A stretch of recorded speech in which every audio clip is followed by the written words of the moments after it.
All right, guys, we're back. This is a spoiler review of The Batman, Matt Reeves' latest film starring Robert Pattinson, Zoe Kravitz, and Jeffrey Wright and Colin Farrell.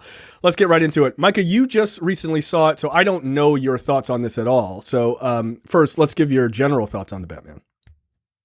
My general thoughts are I enjoy the movie. I think there's a lot to like, and I think there's some nits that I'd like to pick. You really only nitpick when you like stuff. You know what I mean? Like none of these, or you really hate it, but those are like giant holes.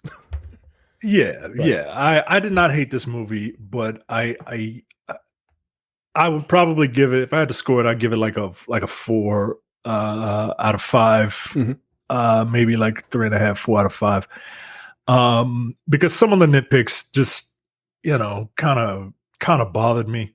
Sure. But on the whole, I did enjoy it. Nitpick number 1, it is too long. It is. Yeah, it's 3 hours. It's 3 hours. It does not need to be that long. It's a very, very long movie. It's a good movie, but it's a long movie. Second nitpick, look, I know this is probably just me. I really don't like Batman being bulletproof. I really don't. Yeah, that's fair. And I understand. I mean, that started in '89 too. I mean, right. I get it. Right. I get it. Right. I understand that. It felt egregious in this movie. It felt certainly in the machine gun scene, definitely. He's taking machine gun fire. He's taking shotgun barrels at point blank to the chest. And yeah, he's kind of laid out like, oh, that really hurt. Like, nah, yo, you should be dead, yo. I mean, in fairness, he was pretty fucked. The only reason he recovered was by injecting himself with adrenaline, which was one of the more insane things of all time, which I loved. But yeah, I mean, it's a little nuts. I agree with you. It's a little nuts. He took a bomb to the face. Yeah, that was a little egregious. He took a bomb to the face. Like, come on, man. Look, the only answer I have for that is the same answer I had when somebody made a similar point. It was cool, bro. I don't know what to tell you.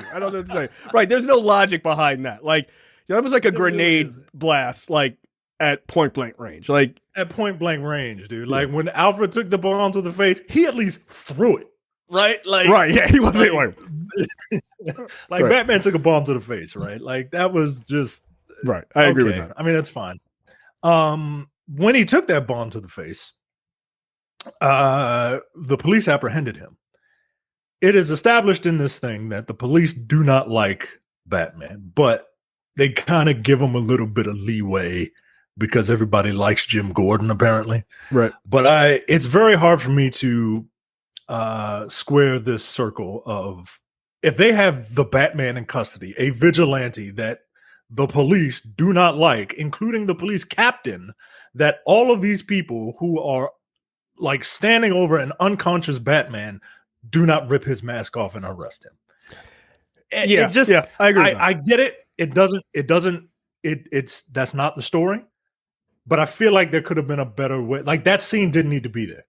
Like, Batman could have figured out a way to escape that situation after the fucking bomb. Like, he should have got hit with the bomb, right? He should have been like, all right, deuces, and then I'm out of here before that bomb hits, and then regroup with Gordon to talk about things after the fact. I think honestly, I think that entire scene exists. Not the bomb scene, but the post bomb scene, right, in the police station. I think it solely exists to show the connection between Bruce and Jim Gordon. I think that's the only thing it is, right? Or Batman and Jim Gordon, right?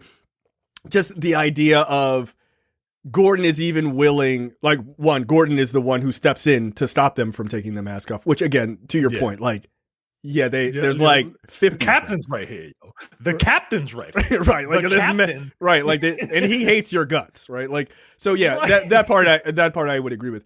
But, like, and, in the Christian Bale movies, they do a better job at sort of explaining that. Like, when someone tries to take his mask off, it like shocks them or something. Like, that at least made some sense. Like, they couldn't get it off, right? Like, That I understand.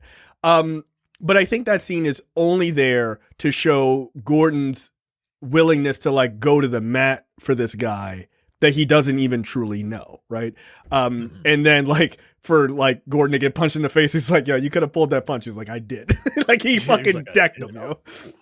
So I think it's mostly just for that, if nothing else. And then the immediate scene after that, which is one of my favorite scenes about showing how Batman is slightly scared of jumping off a building. Like he doesn't do it without a hesitation because it's year 2, which I thought was an important like little scene to show. Yeah. There was something else. I can't remember, so it must not have been that big of a deal. But now the stuff that I like. I like everyone's performance. I really do. I think everyone pulled their their roles off very, very well.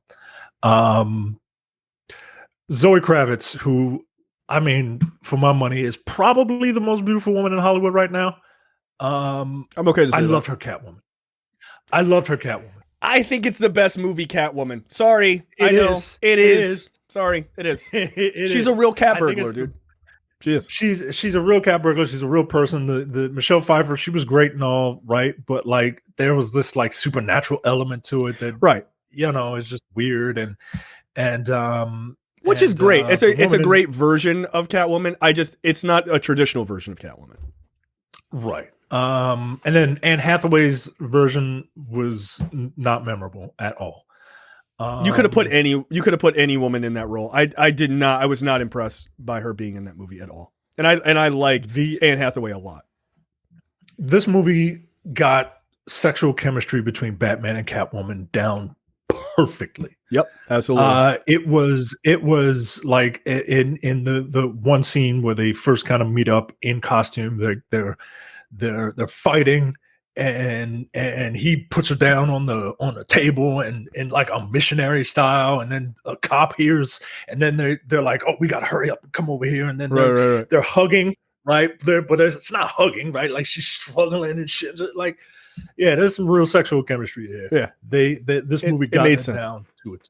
But it made sense, like when they actually did have a kiss, like that Catwoman is a bit more aggressive in that way towards Batman, which is very comic booky, right? Like Batman's always like very stoic, and she's just like keeps pushing and pushing and pushing the line until she kind of breaks him, and then it's like, all right, I mean, you are kind of fine. Like what can I do, right? So I appreciate that their chemistry was actually like good. It was actually written quite well.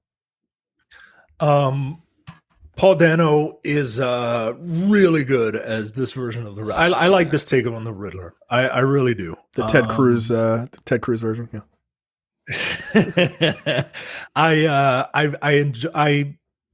I think people have been asking for something like this for a very long time, and I think Paul Dano really pulled it off. Mm-hmm. I'll get back into Paul Dano and his character a little bit later. Jeffrey Wright is good in everything. John Turturro is good in everything. Right. That's what I said in my review. I was Jeffrey Wright's in it. What do you want me to say? He's not a robot in this one.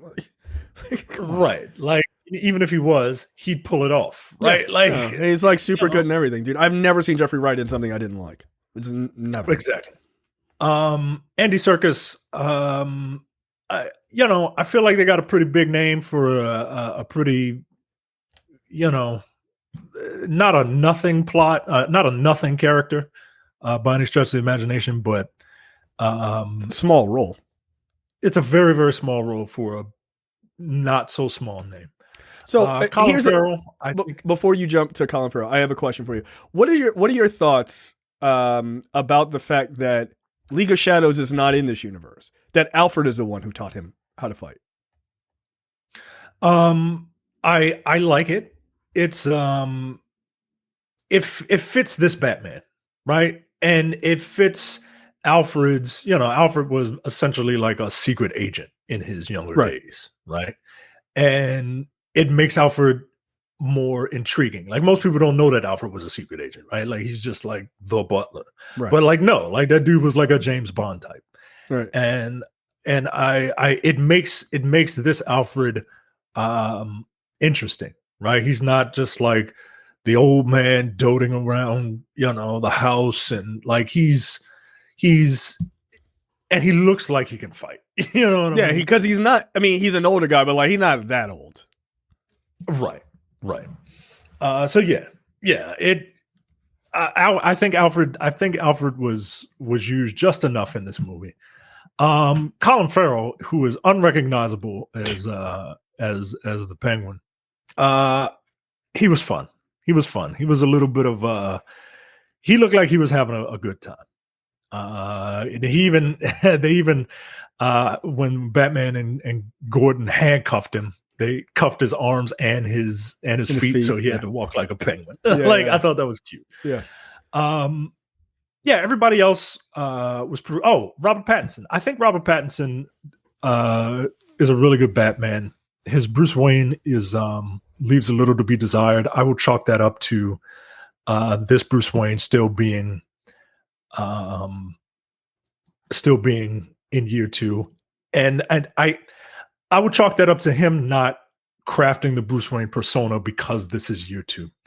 And if this gets a sequel, I expect to see a very different Bruce Wayne, given this character's arc throughout the movie, right? Yeah, I mean, I think he even said in an interview that he wanted to do away with the sort of the playboy persona in this movie, which makes sense, right? Like, if we're talking about the sort of the psychology of Batman, Bruce Wayne, the playboy, philanthropist or whatever, is a fake persona, right? Batman is who he really is, right? Riddler even says this, which I thought was nice to hear on screen. But like, he hasn't developed that character yet, right? Like, the idea of he's literally got to go through shit to be like, oh, right, I need this other like bullshit persona so like I can, so people leave me to fuck alone during the day. All right, I'll do that. Like, I feel like that has to get developed. And then like one super huge error would be to not develop that in a sequel. Like, if let's say that you're bumping the sequel, it's 5 years or 7 years into the future, or you could say he's been, Batmaning for 10 years at the point of the sequel. Like, for him to not have that, to be the same type of Bruce Wayne that we saw, like kind of sad and still fucked up and a recluse, would make no sense. Because everyone would be like, I'm pretty sure that guy's Batman. Like, where is that? Right. Where's that rich guy at? But if he's the playboy that then that keeps people off the scent of him being Batman. And the movie kind of sets that up for future movies, but they do it in a very like elegant way, right? Like, the mayor-elect is like, hey, your family is known for be philanthropists and you ain't doing shit. Like, which come on, man. Like, what's that all about? Can we get some money? Right. To which I would say, I would donate if I feel like donating. Get out of my face. I'm a private citizen. Yeah, I got criminals to beat up. Good night. But let's talk about Batman's arc. I think it's and the Batman Riddler relationship. I think, look, this movie is, I mean, I guess this counts as a knock, but like, not for me. But if I don't say it, then detractors of the movie will be like, well, you didn't mention how everything is very heavy-handed. Like, yeah, everything is very heavy-handed in this movie. It's a Batman movie. Like, all of the Batman movies are heavy-handed. I would argue they're all heavy-handed. Like, what the fuck? I'm not necessarily looking for subtlety here, but I think that the story and the characters, I think there's a really good marriage of like story and character, right? Like most movies that are like all those Marvel movies, like they rely heavily on characters and very light on story, right? Yep. All the Nolan movies, they rely heavily on story, and he doesn't even bother to name some of his characters, right? Protagonists. Right. But I think this is a perfect marriage between the two. Yes. Batman's arc is laid out pretty well. It hits you in the face, like a man in a cape and cowl beating the shit out of a. That is pretty heavy-handed. He walks around as a nocturnal animal. Like, yeah, hello. Yeah. But I do like the fact that like Batman is so full of piss and vinegar and rage, and he's just like, I have to stop crime. I have to beat the crime out of people and out of the city, and to make people fear me, right? Like I get it.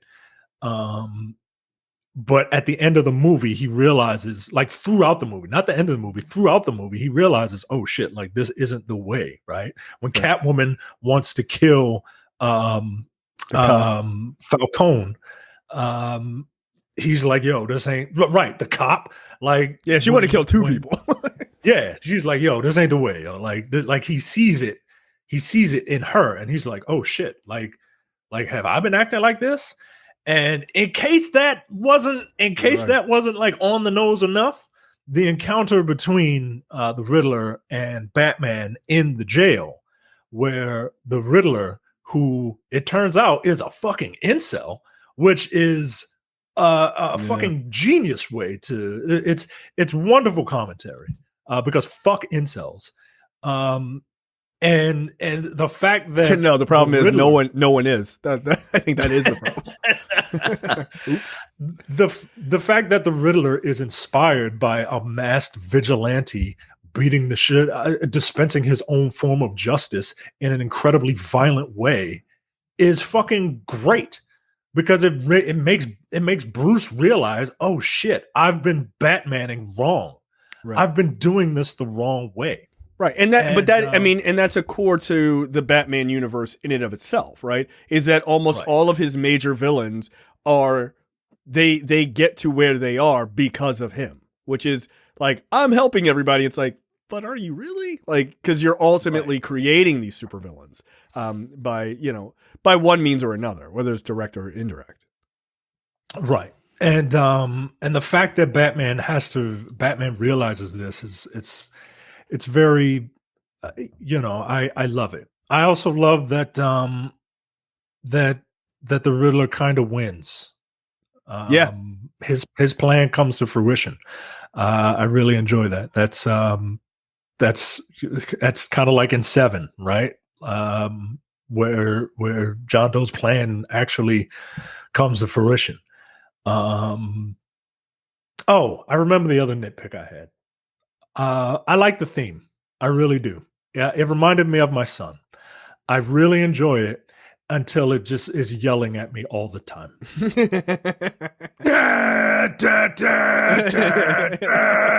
Okay, guys, I get it. Like it's really cool. All right. Okay. That's right. It's like the boom from the Chris Nolan movies, like when they just kept playing in every trailer for anything. It's like, all right, we got it. It was really cool the first time. Yeah, I agree with you. So here's a whole really. Yeah. So here's another thing. Things I enjoyed. I said this in my review, and I stick by it. Best introduction of a Batmobile live action to date for me. Like, look, I love the Tumbler. I think the Tumbler that's a super fun scene. Like does it come in black? Like, oh shit, that was awesome. This thing was like a fucking wild animal when it showed up on screen, which was incredible. Like, from a cinematography standpoint, it's beautifully shot, right? Like this dark fucking scene, and you see these lights, you see the sort of lights from behind the car lighted up first, and then the red lights on the hood. And then this camera spins around for you to see the thrusters jump on. It's just like, Jesus Christ. Like that entire scene was really fun. Which I saw Reeves talk about that. And he was like, yeah, people think that we CGI'd the Batmobile jumping through fire. He was like, nah, yo, we did that for real. Like, it looks like they did it for real. Yeah, it looked awesome. Like, it's insane, but it was awesome. And that jump looked much better than I remember the jump looking in Rises, with a similar scenario of the car transporter thing fall down, but it looked like really on purpose in Nolan's, where this felt a little bit more like natural here, just in the middle of like all these explosions and things. Plus the fact that the Batmobile looks like a car that we can let our mind's eye recognizes as an actual car, and not like a hybrid tank that the Tumbler was. Right. It makes it psychologically you're like, yo, this looks fucking dope, yo. Like, right, like, oh shit, that guy exists for real. Like that guy could exist for real.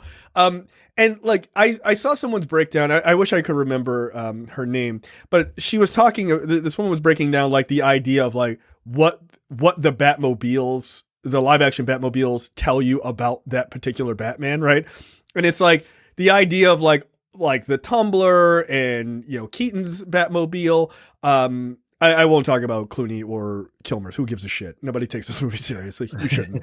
But like how when those guys were like, oh, you're in the middle of a fight or whatever, and then they get into the Batmobile, you're like, oh, they're safe. Oh, okay. Like Keaton's had the shield that went up all around it. Like these guys are safe, right? But in this one, yo, he gets in that car, you're like, yo, are you going to be okay? Because this thing looks out of fucking control. The engine you can see, you know what I mean? Like it doesn't feel safe. And it feels like the type of car a maniac would drive, right? And it's like, yeah, well, that kind of fits because at this point in his career, he's kind of just a maniac, right? Yeah, he looks like he put the shit together and then was like, oh, here's a jet propulsion engine. Let me just throw that on the back of this Mustang.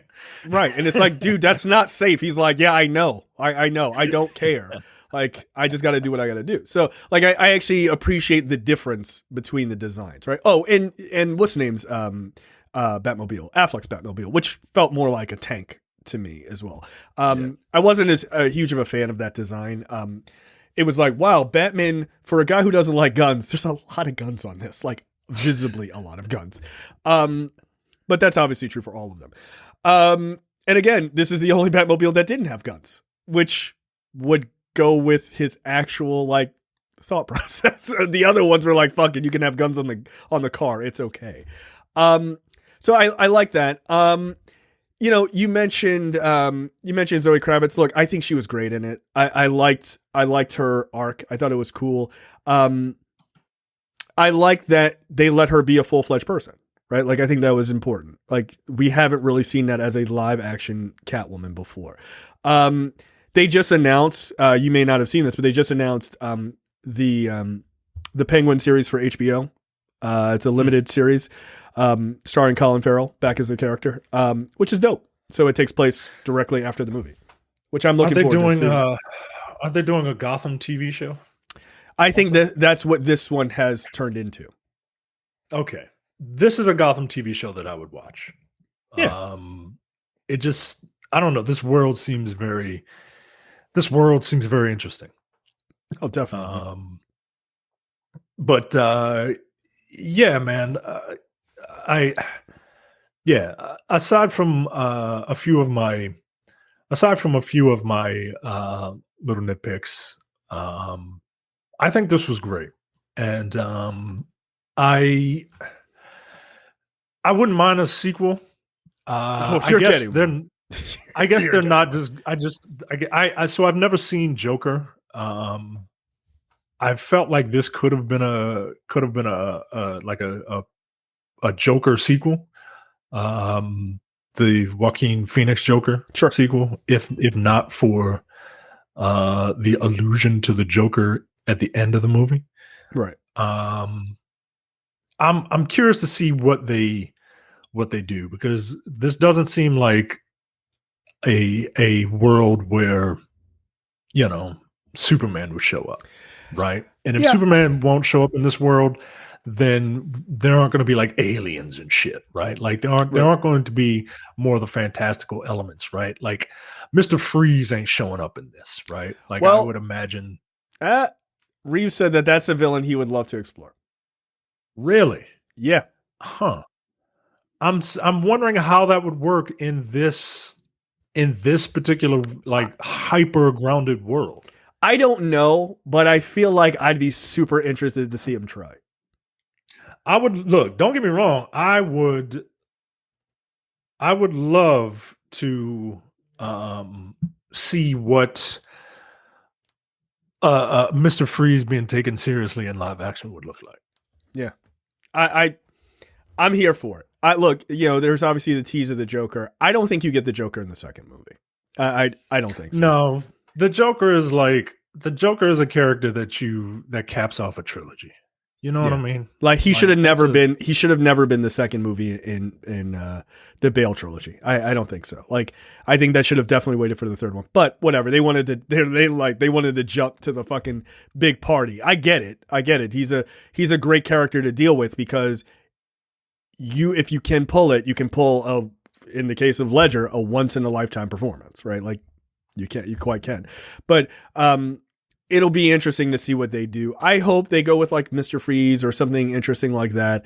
And just hold Joker. Like, just hold him. Third, fourth movie, whatever. I don't know how many you do Reeves does in this.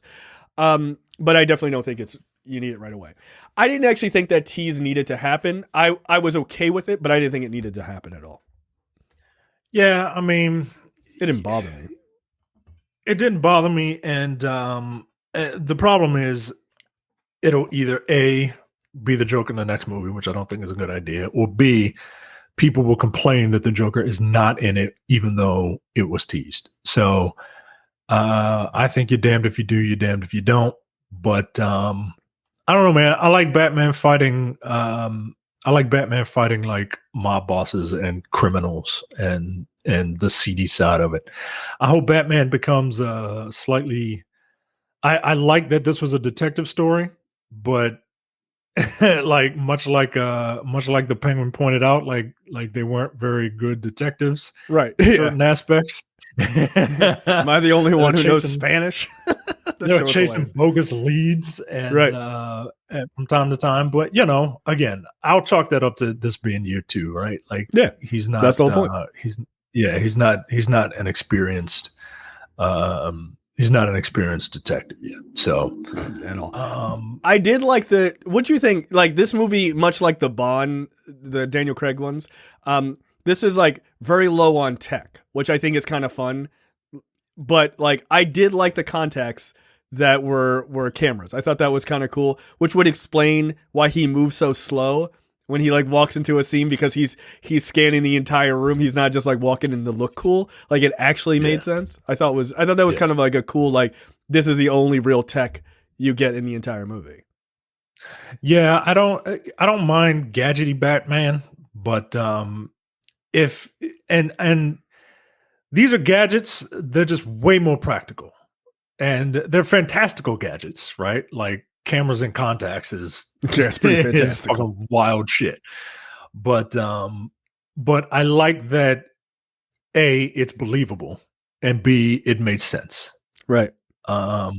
For Batman to like have this stuff. I think they pulled it off. I think it wasn't like, in those especially those early Daniel Craig movies, it was just like, here's a gun and here's a tracker. Like, right. Like, come on, man. Like, all right, come on, man. Like, yeah, give me something to play with. Like, he got a watch, like a cool one, right? But none of his gadgets would get out of jail free cards. That's what I like. Right, and I think that's an important distinction. I like that the movie there's so many like again, the being slightly afraid to jump off of the building, right? And he's got the fucking squirrel suit and shit. Like gives you like, in the future, this is, things will be different, right? Like kind of thing. And I like at the end, where, he's taking on all of these, sort of Riddlers, if you want to call them that, where he takes the little bomb that he has and blows the gas. So there's like, smoke everywhere. So they, kind of like, that's like, he'll have smoke bombs next time, right? It's like, he gets inspired, like clearly that's an inspiration, right? And even when he jumps out, they play like the scare music, which I thought was kind of a cool effect. No, it was just like, Gah! And he was just like, he fucking jumped at that guy. I was like, yeah, that guy would probably piss his pants. But I like those like little nods to like the difference between year 2 Batman versus like veteran Batman, right? Like I think that's kind of a cool thing.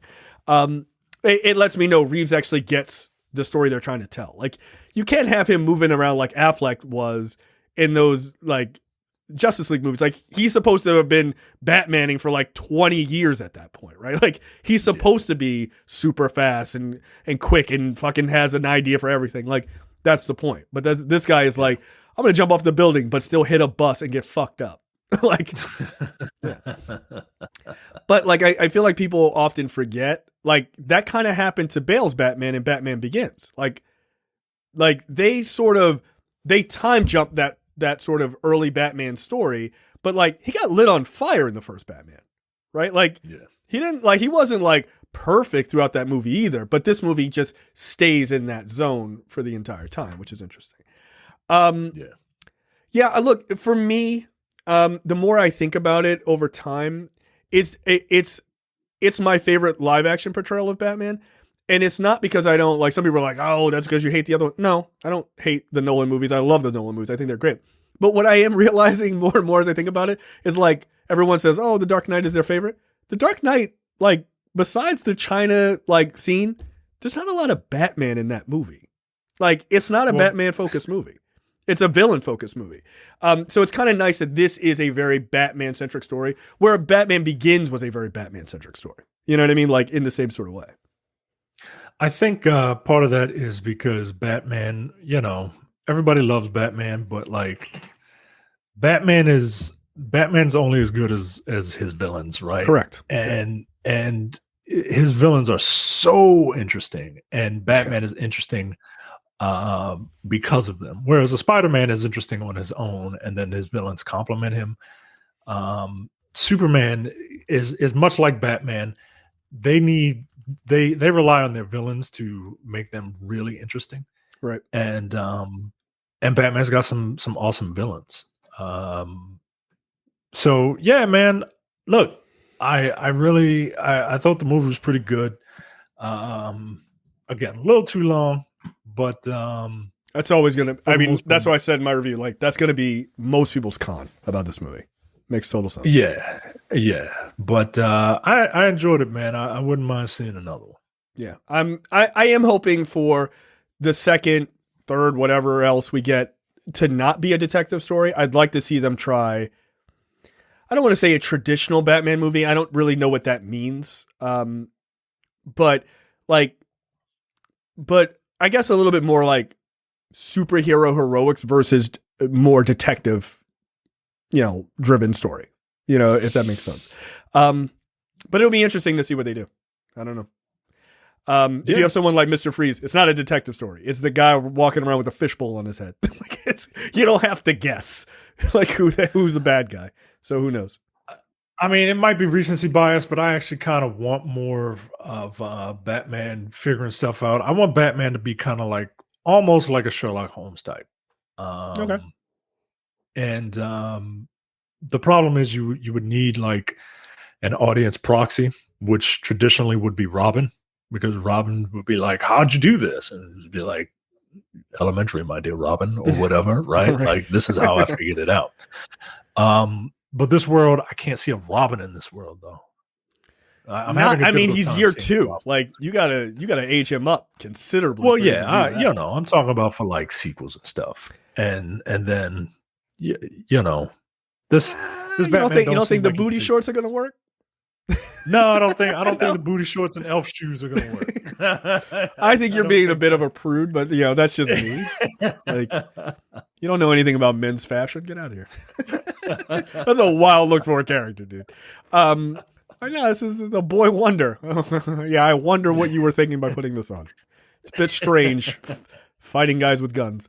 But yeah, it's it'll be interesting to see where they go with this. I really do wish that WB wasn't so gun shy about bringing him in with the other parts of the universe, because I think you sort of miss out on some of the more interesting things about Batman, which is like this dude is a real regular dude dealing with like real regular people shit, and it has to be surrounded by a bunch of like flying lunatics. like how do you deal with that, right? And that's interesting, but they got burned so bad the last time. I doubt that they do it. But I actually don't think it's impossible to bring in like more fantastical elements, but I think you have to do it. You have to start it small and then sort of get the audience to be like, oh, okay, that makes sense. And then you can open it up, right? Like, I don't think Superman just showing up would work, because that's a little too jarring, I think.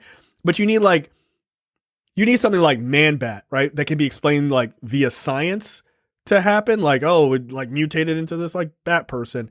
Like then people might be like, all right, all right, okay, I'm in, and then you can like kind of slide. You can start to slide the scale a little bit, but I don't think you can jump to like Green Lantern shows up. Like what? Like it doesn't work. So yeah, I don't know, but I think the goal should always be to like bring those characters, like in a weird way. It might be easier to bring Batman into their world than it is to go the other way, right? So.